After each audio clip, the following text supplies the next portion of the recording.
لیکن اصل بات جو ہے میں آپ کو بتانا چاہتا ہوں، یہ ہے سائیڈ ایشو.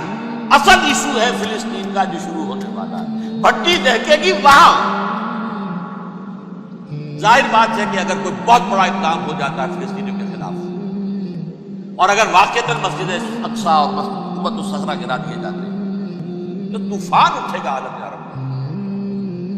یہ حسنی مبارک ہو یا شاہ خالد ہو یا کوئی اور ہو، یہ نہیں روک سکتے اس طوفان کو.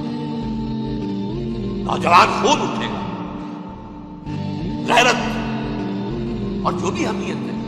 مسلمان ان پڑھ سے ان پڑھ اور بالکل بے دین، وہ بھی مسجد کی حرمت پر کٹ کرنے کو تیار ہو جاتے ہیں.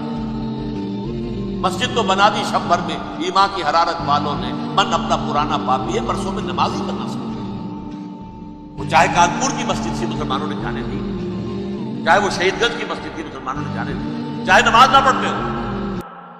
لیکن یہ جو حرمت اور یہ جو حمیت، یہ غیرت ہے، اس سے جو طوفان اٹھے گا یہ ہوگا اس ملحمۃ العظمیٰ، اس کی طرف پیش رفت.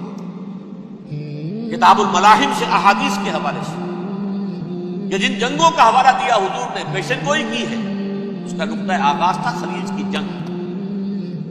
صدام حسین نے اسے کہا تھا یہ مدر آف وارز ہے، ام المحارب، یہ ایک جنگ نہیں ہے. اس کا نقشہ بھی حدیث میں موجود ہے، پیشن گوئی موجود تھی، اس وقت بھی ہم نے شائع کی تھی. لیکن اس میں جو جنگ اب ہونے والی وہ الملحمۃ العظمیٰ. ملحمہ کسے کہتے ہیں؟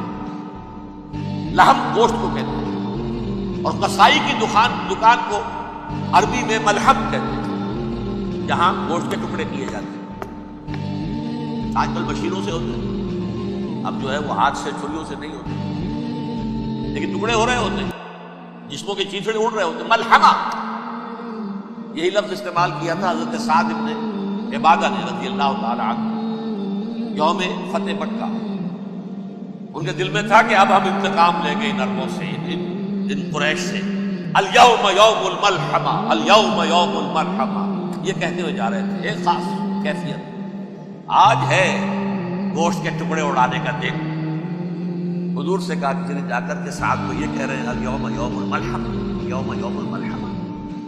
حضور نے فرمایا نہیں، اسے کہو جا کر الیوم یوم المرحمہ، الیوم یوم المرحمہ، آج رحمت کا دن ہے، آج تو میں ان سب کو معاف کروں گا. لا تثریب علیکم اليوم، میں تم سے وہی بات کہہ رہا ہوں جو میرے بھائی یوسف نے کہی تھی اپنے بھائی سے.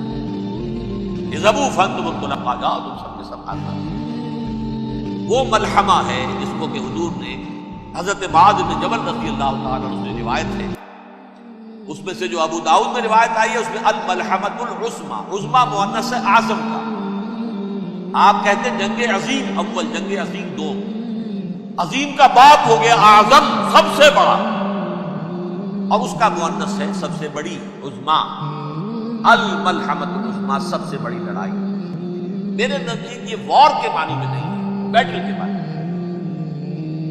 انگریزی میں یہ دو لفظ علیحدہ، وار، بیٹل. وار سالوں کو محیط ہوتی ہے، بیٹل کسی ایک خاص جگہ پر لڑائی ہوتی ہے. حضور کے اور قریش کے درمیان 6 سالہ وار تھی، جنگ تھی. لیکن battles, battle of Uhud, battle of Badr, یہ بیٹلز تھی، لڑائیاں تھیں. تو عظیم ترین جنگ شاید اس اعتبار سے نہ ہو جیسے کہ ورلڈ وار 1 اور ورلڈ وار 2، یعنی اس کی وسعت کا اتنا معاملہ نہیں اور طوالت کا نہیں. لیکن جو لڑائی جو ہے بیٹل ہونی ہے، اس کو کہ یہ لوگ، یا چونکہ میں نے کہا تھا شروع میں کہ سرما ہے میری آنکھ کا خاک حجاز و ہول قدس. نیو ٹیسٹمنٹ کی آخری کتاب ہے the book of Revelation, Revelation of saint John. اس میں آرمگیڈون کہا گیا ہے.